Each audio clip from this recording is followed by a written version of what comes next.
You know, getting older can feel like stepping into a new season of life, a season where you're supposed to have it all figured out.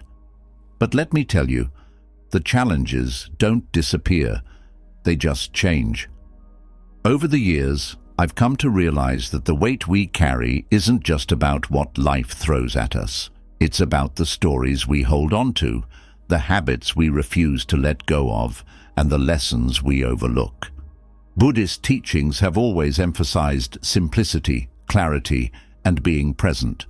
These aren't just abstract ideas, they're practical tools for living a life of peace and purpose, no matter your age. The truth is, it's not about fixing everything that went wrong in the past. It's about learning how to live lighter, freer, and more grounded in the here and now. As I stand here, I want to speak from experience about the things we should be letting go of and the wisdom we can embrace as we walk this path together. A friend of mine, Emma, called me a few months ago. She's someone who's always been busy, raising her kids, building her career, keeping everything in check. But now, with her kids grown and retirement around the corner, she told me she felt stuck. "I should feel free," she said, "but instead I feel restless, like I'm missing something." We met for coffee, and as she talked I could see where her struggle was coming from. She was still holding on to the weight of past regrets, the what-ifs, the if-onlys. She felt disconnected from her present because she was chasing an image of what her life should have been. I told her something I've learned from Buddhist teachings. "Emma, you're carrying a bag full of stones. Every regret, every fear, every expectation, that's another stone weighing you down. But here's the thing, you can put the bag down. You don't need to carry it anymore." She looked at me and said, "But how do I do that?" You start by asking yourself what really matters right now. Not yesterday, not last year, right now. What brings you peace? What brings you joy? Everything else, let it go. A few weeks later, she called me again. She'd started a small garden, joined a book club, and even started meditating for 10 minutes every morning. "I can't say everything's perfect," she told me, "but I feel lighter. I'm finally learning how to live in the moment." That's what I want us to focus on today, the stones we carry as we grow older, and how to finally set them down. It's not about changing who you are or trying to rewrite the past. It's about freeing yourself to fully live the life you have, right here, right now. Let's dive into the wisdom we can use to make this journey lighter and more meaningful, shall we? 1.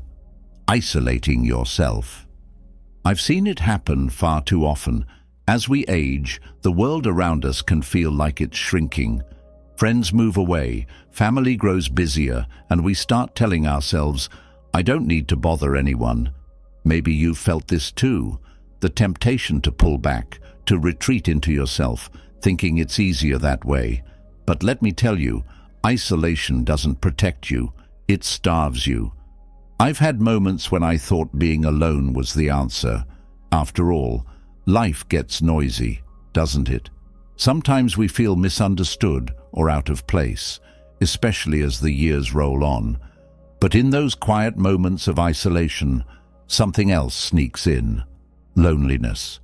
And that loneliness can grow like a shadow, stretching across every corner of your life. Buddhism teaches us the interconnectedness of all things. Think about it. A tree doesn't thrive on its own. It relies on the soil, the sun, the rain, and even the other trees around it to create a thriving ecosystem. We're no different. Connection isn't just a nice thing to have, it's essential. I once met an older gentleman named Raj at a meditation retreat. Raj had spent most of his life building his career, traveling the world, and supporting his family. But when he retired, he found himself in a house that suddenly felt too big and too quiet. He told me, "I thought I'd earned this peace, but now it feels more like emptiness." What struck me most was how he had slowly pulled away from the people who once gave his life meaning. His reason? He didn't want to be a burden. That hit me hard because I've felt the same way at times. It's so easy to convince ourselves that keeping our distance is for the best. But here's the truth. Connection is never a burden. It's a gift. And it's not just about having people around you. It's about being with people in a way that nourishes your soul. For Raj, things started to shift when he decided to join a community gardening group. He didn't even like gardening that much, but he liked the idea of being around others. Week by week, as he shared tips on planting and laughed over stories about stubborn weeds, something changed. I didn't just feel less alone, he told me. I felt alive again. What I've learned and what Buddhism reinforces is that isolation breeds suffering. When we cut ourselves off, we lose the mirror that others provide, the reflection that reminds us of who we are. Even when connection feels messy or inconvenient, it's worth it. If you're feeling isolated, start small. Call a friend, even if it's been years. Join a local class or group that interests you. Volunteer for a cause you care about. It's not about filling your calendar with noise. It's about finding those meaningful moments that make your heart feel less heavy.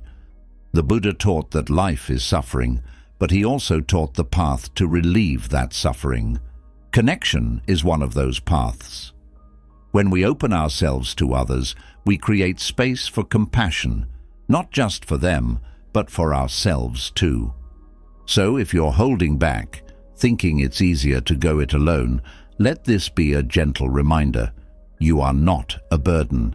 You are a part of this world just as much as the sun and the stars, and the world is brighter when you let yourself connect with it. 2. Obsession over the past. Let me ask you something. How much of your time do you spend thinking about the past? Be honest. I know I've caught myself replaying old conversations, revisiting mistakes and wondering, what if I had done things differently? It's so easy to get stuck in that loop, isn't it? But let me tell you what I've learned the hard way. Holding on to the past is like trying to carry water in your hands. No matter how tightly you grip, it always slips away, leaving you tired and empty. I remember a woman I once worked with named Clara. She was in her late 60s, and she carried this deep sadness with her. One day, over tea, she shared her story. Decades ago, she had a falling out with her sister over something she couldn't even fully remember. But the guilt of it stayed with her, eating away at her joy. "If only I had said something sooner," she told me. "Maybe things would be different now." Clara's story broke my heart because I've been there too, haunted by things I can't change, weighed down by regrets that only exist in my mind. But here's what Buddhism teaches us. The past is gone. It's a shadow that only exists if we keep turning to look at it. The Buddha often spoke about attachment and how it causes suffering. We attach ourselves to the past, clinging to moments that no longer exist, and in doing so, we miss the beauty of what's right in front of us. What helped Clara wasn't fixing the past, it was accepting it. She began practicing mindfulness, sitting quietly each morning and acknowledging her thoughts without judgment. "I started to see my regrets like clouds," she told me. "They pass by, but they don't define the sky." That's the power of letting go. It's not about erasing the past or pretending it didn't happen. It's about giving yourself permission to release its hold on you. I've started a simple practice that I'd like to share with you. Every evening, I take a few minutes to reflect on my day. I ask myself, what did I learn today?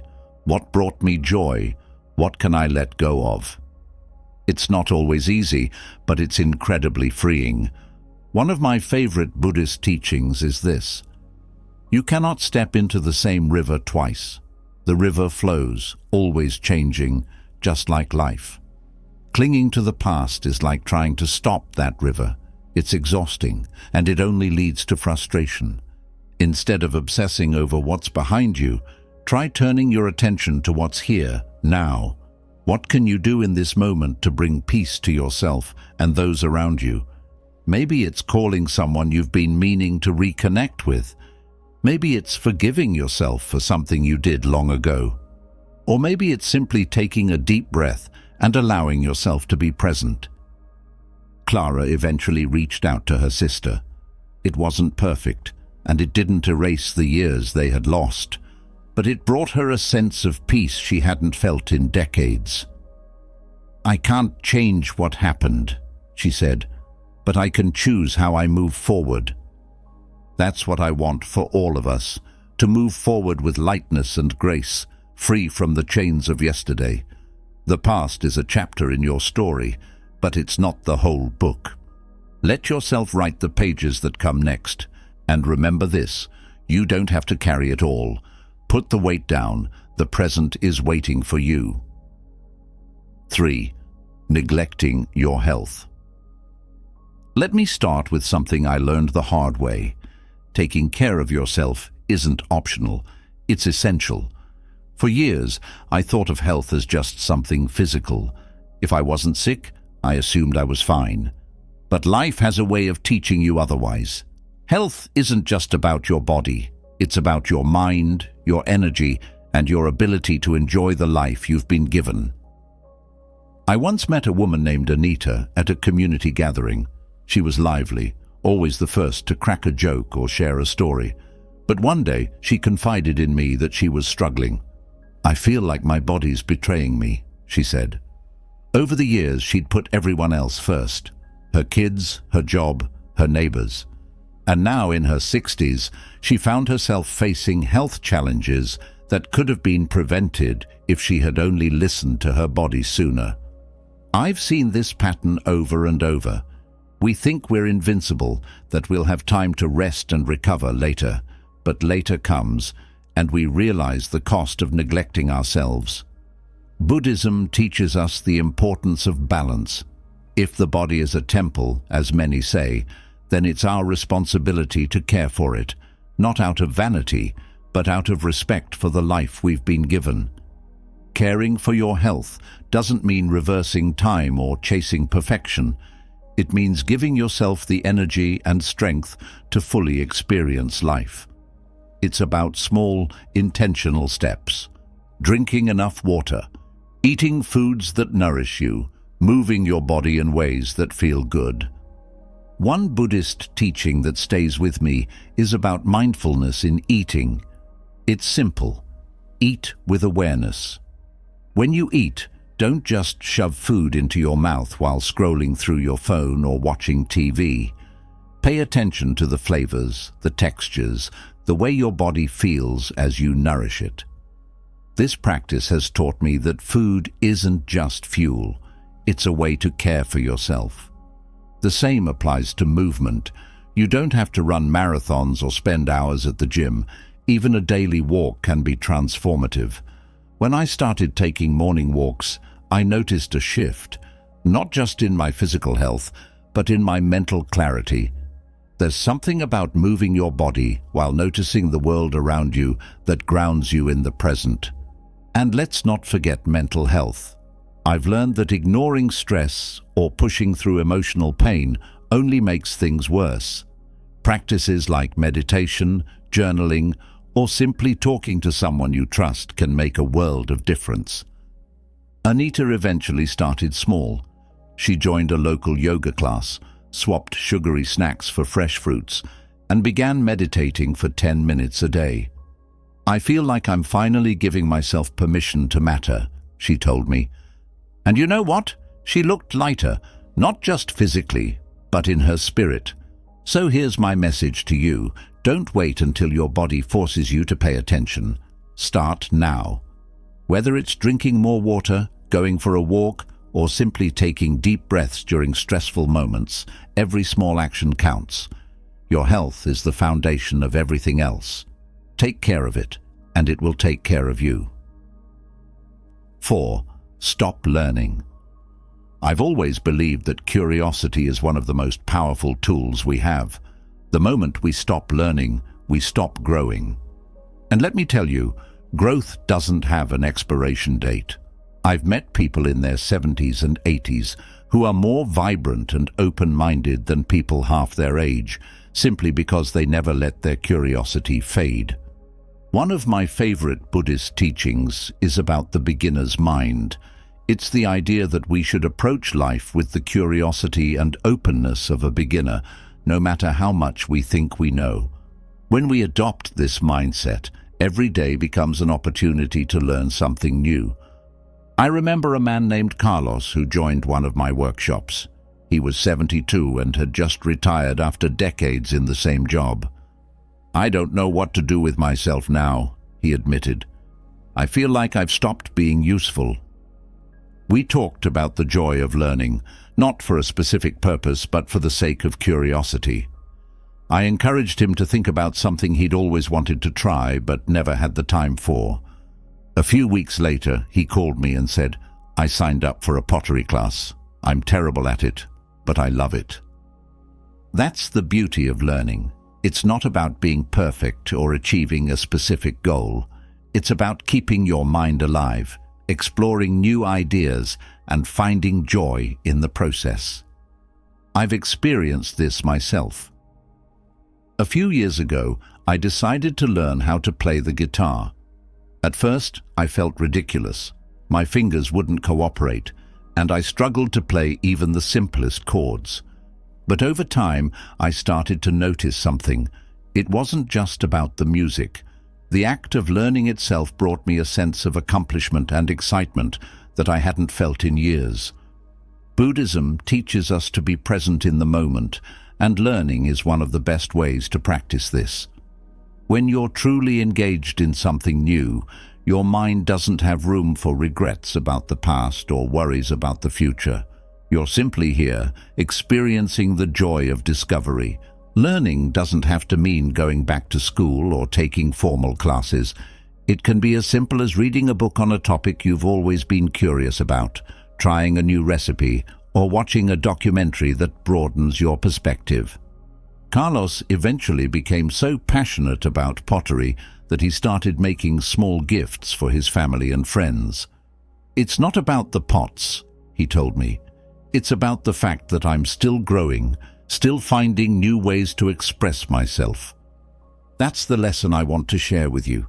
Never let yourself believe that you've learned everything there is to know. The world is vast, and there's always something new to explore. Keep asking questions, keep challenging yourself, and keep that spark of curiosity alive. Because here's the truth: the mind that stays open stays young, and the person who keeps learning keeps living fully. So, what's the next thing you want to learn? Start today. You might just surprise yourself. 5. Resist change. Change is one of those things that most of us secretly fear, even if we don't say it out loud. I'll admit it, I've struggled with it too. There's something comforting about the familiar, even when it no longer serves us. But here's the thing: life doesn't wait for us to be ready. It moves, shifts, and transforms whether we want it to or not. One of the core teachings of Buddhism is impermanence, the idea that everything in life is constantly changing. The seasons, the tides, our bodies, our relationships, even our thoughts, they all evolve. Clinging to what was or trying to stop the inevitable only causes suffering.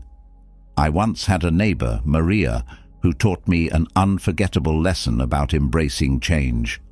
Maria had lived in the same house for 40 years, raising her kids and creating countless memories. But when her husband passed away and her children moved out, the house began to feel more like a museum than a home. She resisted moving for years, holding on to the life she used to have. "I can't leave this place," she told me. "It's who I am." But the day finally came when the upkeep became too much, and Maria made the difficult decision to sell her home. At first, she was heartbroken, but as the months went by, something shifted. She started exploring her new neighborhood, meeting new people, and even joining a local hiking club. "I didn't lose myself," she said to me one day. "I found a new version of myself." That's what change does. It doesn't erase who we are. It helps us discover new layers of ourselves. But it requires letting go. In Buddhism, there's a metaphor about holding onto a rope that's being pulled. The tighter you grip, the more your hands burn. But if you let go, you free yourself from the pain. Resisting change is like holding that rope. It hurts because we're fighting reality instead of flowing with it. I've started to see change differently in my own life. Instead of fearing it, I ask myself, what's this moment trying to teach me? Sometimes it's uncomfortable, even painful, but those are the moments that push us to grow. If you're struggling with change, start small. Maybe it's reorganizing your home, trying a new routine, or letting go of something that no longer serves you. It's not about leaping into the unknown all at once. It's about taking one step and seeing where it leads. Maria's story reminds me that change isn't the end of something, it's the beginning of something new. The Buddha taught that the only constant in life is change, and when we learn to accept it, we find freedom. So, if you're holding on to that rope, ask yourself, is it time to let go? You might just find that what's waiting on the other side is better than anything you could have imagined. 6. Underestimating the power of gratitude. Let me ask you something. When was the last time you stopped to appreciate what you already have? I don't mean the big milestones or the flashy achievements. I mean the quiet, everyday blessings that we often overlook. I'll be honest with you, there was a time in my life when gratitude felt like an afterthought. I was so focused on what I didn't have, on the goals I hadn't reached, that I rarely took the time to acknowledge the good things that were already present. But here's what I've learned. Gratitude isn't just a feel-good practice. It's a transformative mindset that changes the way you experience the world. One of my favorite Buddhist teachings is about contentment. The Buddha said, "Contentment is the greatest wealth." It's not about having everything you want. It's about wanting and appreciating what you have. I remember visiting a small monastery in the countryside a few years ago. The monks lived simple lives. No phones, no fancy belongings, just the bare essentials. At first, I couldn't understand how they could be so joyful with so little. But as I spent more time with them, I realized their happiness came from their deep sense of gratitude. They didn't see their lives as lacking. They saw them as full. Gratitude doesn't have to be complicated. It's in the small things, the warmth of the sun on your face, the laughter of a friend, the feeling of a good meal in your belly. It's about shifting your focus from what's missing to what's already here.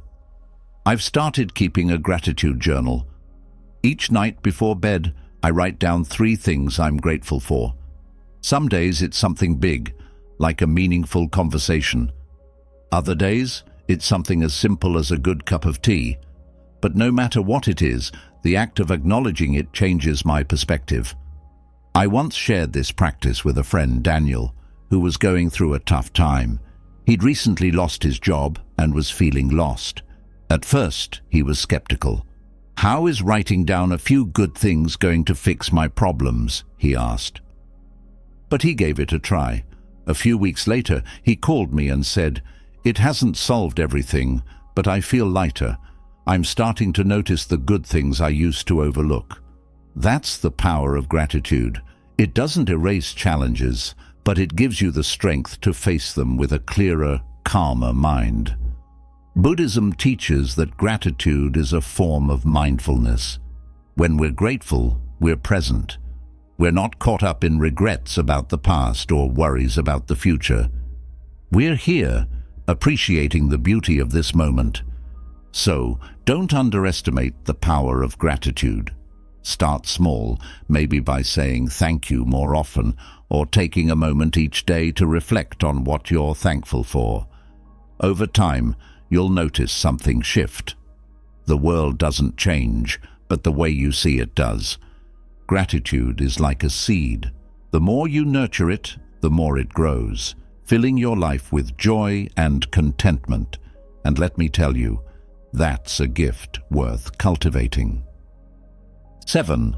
Holding grudges. Let me ask you, has holding on to resentment ever truly made you feel better? I used to believe that holding a grudge was a form of justice, a way to keep people accountable for their wrongs. But over time I realized something profound. Grudges don't hurt the person you're angry with. They hurt you. There was a time when I struggled with forgiving someone close to me.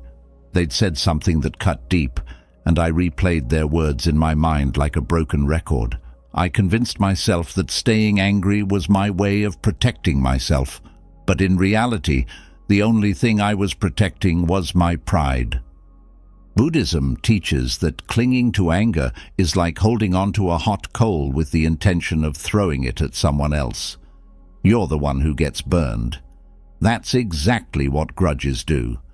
They weigh us down, cloud our judgment, and rob us of peace. I remember talking to a friend, Sam, who had been estranged from his brother for years. "He betrayed my trust," Sam told me, "and I'll never forgive him."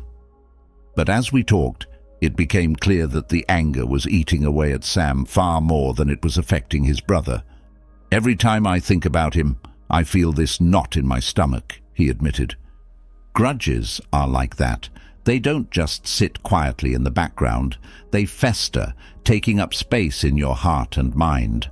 And the saddest part? They block you from fully experiencing the joy and connection that life has to offer. Forgiveness doesn't mean excusing someone's behavior or forgetting what happened. It means releasing the hold that resentment has over you. It's an act of self-compassion, a way to free yourself from the chains of the past. Sam eventually reached out to his brother. It wasn't an instant reconciliation, but it was a step. And that step brought Sam a sense of relief he hadn't felt in years. "I didn't realize how much space that anger was taking up," he told me. Buddhism emphasizes compassion, not just for others, but for yourself. Letting go of a grudge is one of the most compassionate things you can do for yourself. It doesn't mean you're weak. It means you're strong enough to choose peace over bitterness. If you're holding on to resentment, start by acknowledging it. Sit with it, feel it, and then ask yourself, is this serving me? If the answer is no, take a small step toward letting it go. Maybe it's writing a letter you never send, or simply saying to yourself, "I release this for my own peace." Remember, forgiveness isn't a gift you give to others. It's a gift you give to yourself. Letting go of a grudge doesn't erase the past, but it does open the door to a brighter, lighter future. 8. Stop setting goals. Here's something I've learned. The moment we stop setting goals, we stop growing. And when we stop growing, life starts to feel stagnant. It doesn't matter how old you are or how much you've accomplished. There's always room to dream, to strive, and to create. I once worked with a man named Victor who had recently retired. He had spent decades working hard, providing for his family, and chasing big ambitions. But when retirement came, he found himself adrift. "I thought I'd enjoy the freedom," he told me, "but now I just feel lost." What Victor was missing wasn't work, it was purpose. Goals give us a sense of direction, a reason to wake up in the morning with energy and intention. Buddhism teaches us to live in the present, but that doesn't mean we can't have aspirations. It means we approach them with mindfulness, focusing on the journey as much as the destination. I suggested Victor start small. "What's one thing you've always wanted to try but never had the time for?" He thought for a moment and said, "I've always wanted to learn how to cook." A few weeks later, he called me to share his excitement about a cooking class he'd joined. "It's not about the food," he said. "It's about feeling alive again." That's the beauty of setting goals. They remind us that life is still full of possibilities, no matter our age. Goals don't have to be grand or life-changing. They can be as simple as starting a new hobby, reconnecting with an old friend, or learning something new.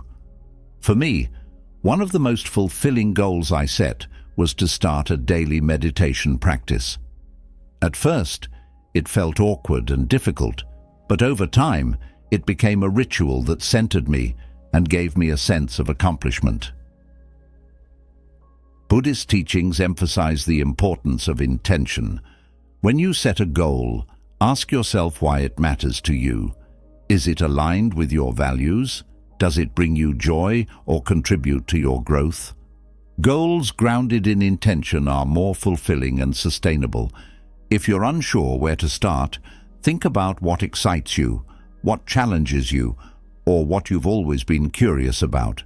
It could be learning a new skill, volunteering for a cause, or even setting a goal to be more present in your daily life.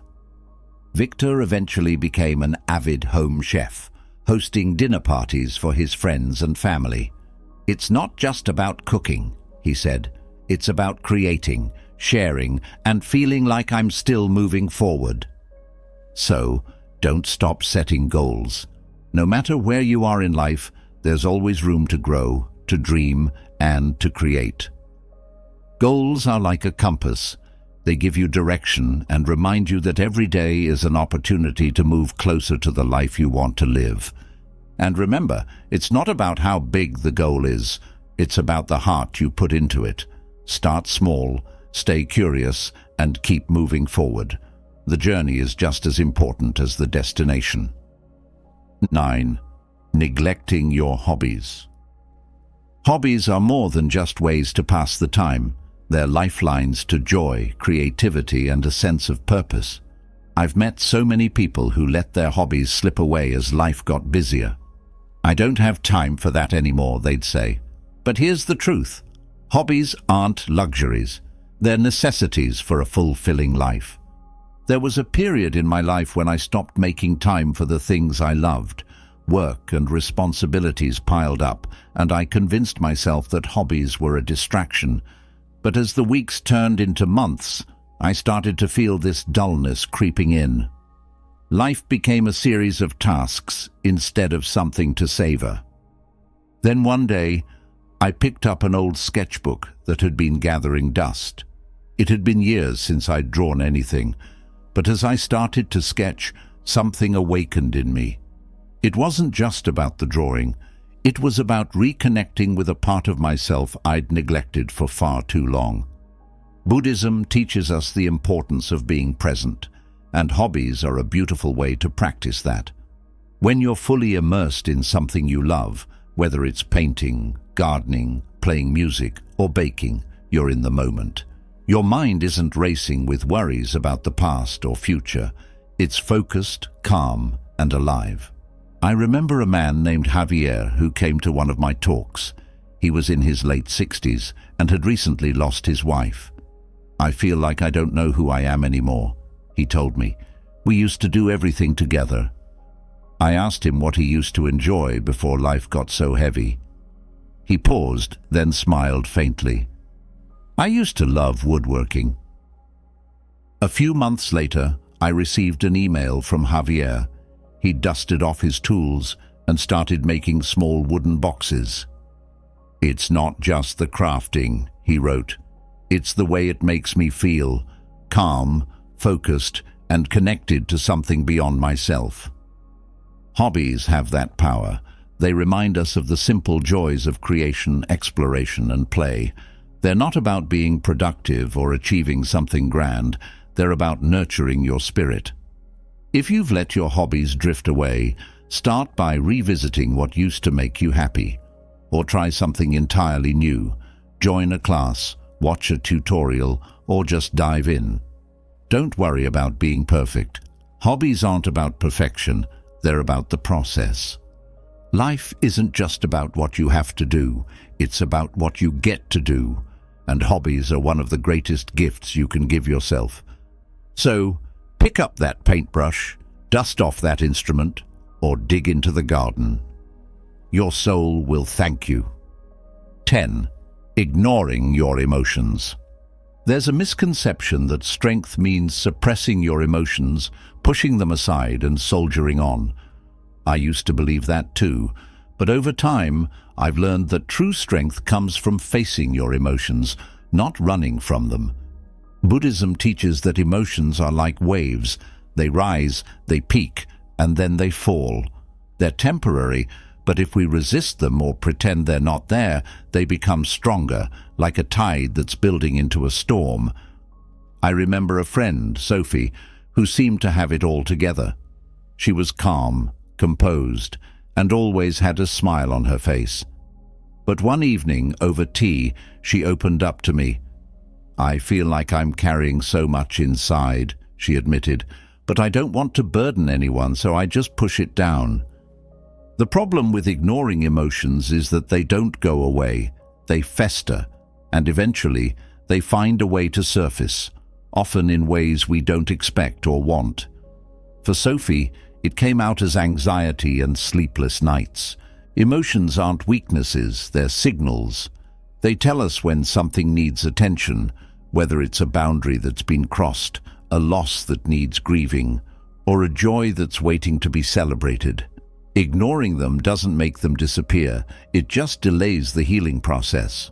Buddhist mindfulness practices teach us to observe our emotions without judgment. Instead of labeling them as good or bad, we simply acknowledge them. "Ah, there's anger," or "here's sadness." This simple act of recognition creates space between you and the emotion, allowing you to respond rather than react. I encouraged Sophie to try journaling, a safe space where she could express everything she was feeling without fear of judgment. At first, it felt awkward for her. "I don't even know what to write," she told me.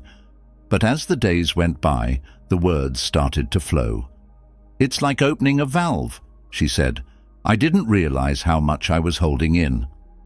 Another powerful tool is meditation. Sitting quietly with your emotions might feel uncomfortable at first, but it teaches you to accept them as part of the human experience. You learn that it's okay to feel deeply. It's part of what makes us alive. If you've been ignoring your emotions, take a moment to pause. Ask yourself, what am I really feeling right now? You might be surprised at what comes up, and whatever it is, give yourself permission to feel it fully. Remember, emotions are not your enemy. They're your guide. They point you toward what needs healing, what needs changing, and what needs celebrating. By honoring your emotions, you honor yourself. So, don't ignore your emotions. Let them in, listen to what they're telling you, and then let them flow. It's one of the most compassionate acts you can do for yourself. 11. Settling for mediocrity. Let me share something I've learned through experience. Settling for mediocrity doesn't make life easier, it makes it dull. There was a time in my life when I thought, this is good enough, why push for more? But deep down, I knew I was holding back. I wasn't living up to my potential, and it left me feeling restless and unfulfilled. Buddhism teaches us the concept of right effort, putting energy into actions that align with our values and contribute to a meaningful life. It's not about perfection or constant achievement. It's about striving to be the best version of yourself. I remember a conversation I had with a man named Thomas. He was in his 50s and stuck in a job he didn't like.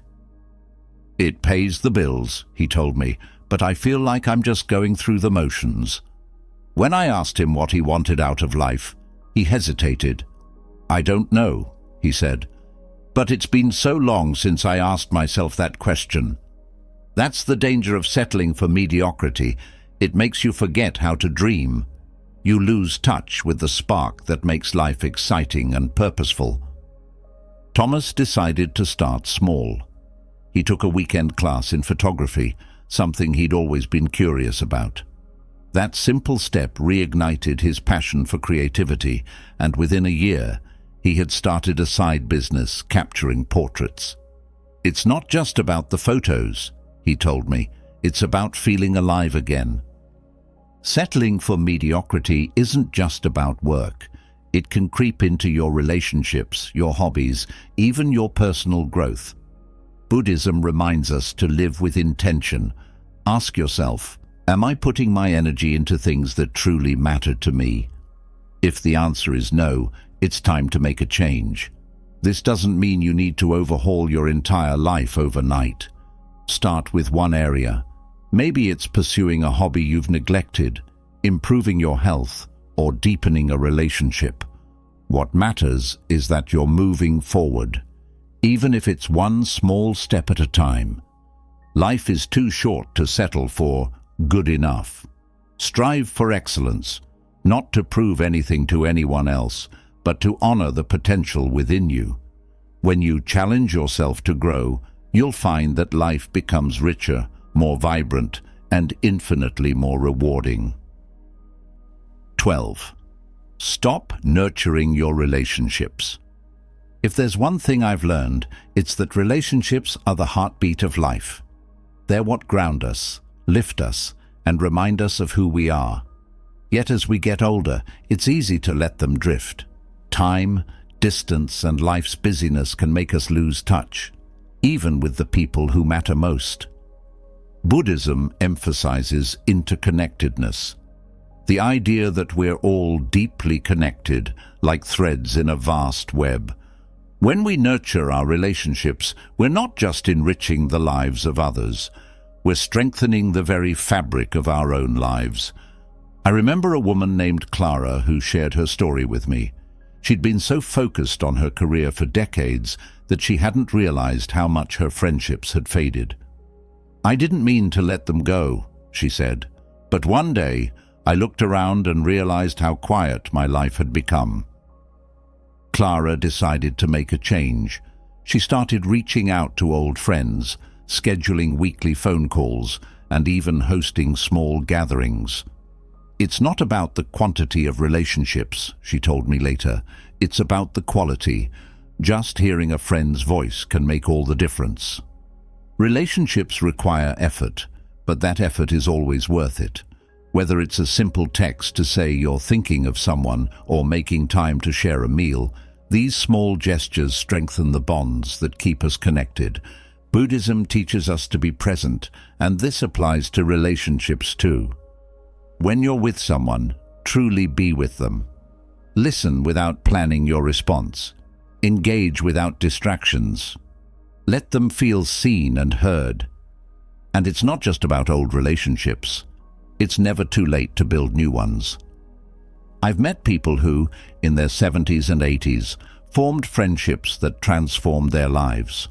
One man I know joined a local book club and said it was like rediscovering a part of himself he thought was long gone. If you've let some relationships fade, don't be afraid to reach out. It might feel awkward at first, but most people will appreciate the effort. And if there are relationships that bring more pain than joy, it's okay to set boundaries. Nurturing relationships doesn't mean holding on to all of them. It means cherishing the ones that truly matter. When we invest in our connections with others, we're reminded of one of life's simplest and most profound truths. We're not alone. So, pick up the phone, send that message, or make plans to visit someone you've been meaning to see.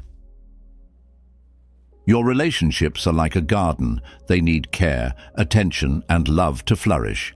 And the beauty they bring to your life is well worth the effort. 13. Worrying excessively about others' opinions. Let me start with a question. How many times have you held back because you were worried about what someone else might think? I've been there, and I know how exhausting it can be. The constant second-guessing, the fear of judgment. It's like carrying a heavy backpack that you don't even realize you're wearing. But here's the thing, no matter what you do, people will always have opinions, and most of the time, those opinions have more to do with them than with you. Buddhism teaches us about the impermanence of external validation. The Buddha said, praise and blame, gain and loss, pleasure and pain, all these things come and go. Chasing after approval or fearing criticism is like trying to hold on to the wind. It's impossible, and it leaves you drained. I remember a young woman named Maya who came to one of my talks. She was bright, talented, and full of potential, but she was stuck in a cycle of self-doubt. "I always worry about what others think," she confessed. "It's like their opinions control my life." I asked her a simple question. If you weren't worried about what others think, what would you do differently? Her eyes lit up as she listed all the things she wanted to try: writing, traveling, even starting her own business. "But what if I fail? What if people judge me?" she asked.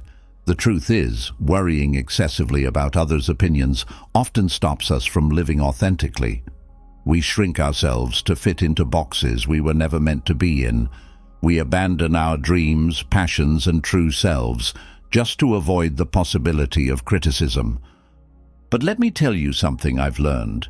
The people who truly matter won't judge you for being yourself. And the ones who judge you? They're usually projecting their own insecurities. In Buddhism, there's a practice called equanimity, a state of calm and balance no matter what's happening around you.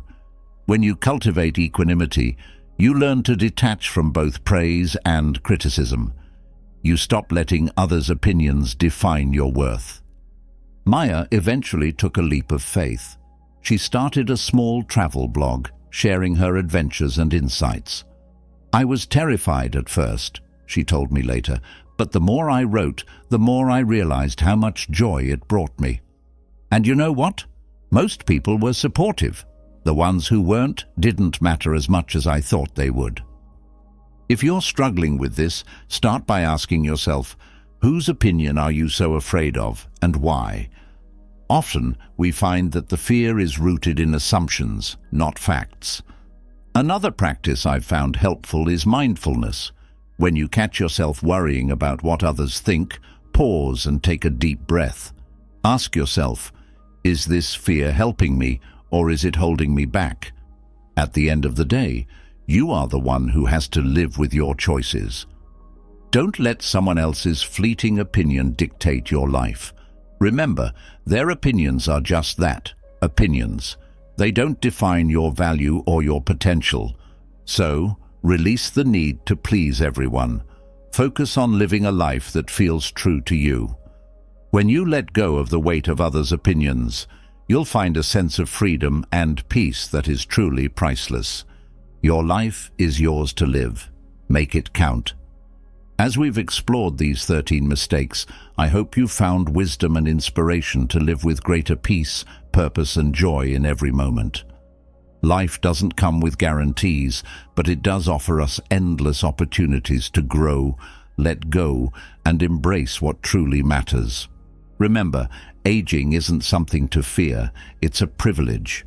And with the teachings of Buddhism as our guide, we can walk this path with clarity, compassion, and gratitude. Each day is a chance to align with our truest selves and live a life free from unnecessary burdens. Now, I'd love to hear from you. Which of these lessons resonated with you the most? Are there any challenges you've faced that you'd like to share with the community? Leave your thoughts in the comments below. I read everyone, and I'd love to start a meaningful conversation. And if you found value in this video, don't forget to hit the subscribe button and turn on notifications so you never miss our weekly insights. Together, we can continue this journey of wisdom and growth. Thank you for watching, and I'll see you in the next one. Until then, take care and live fully.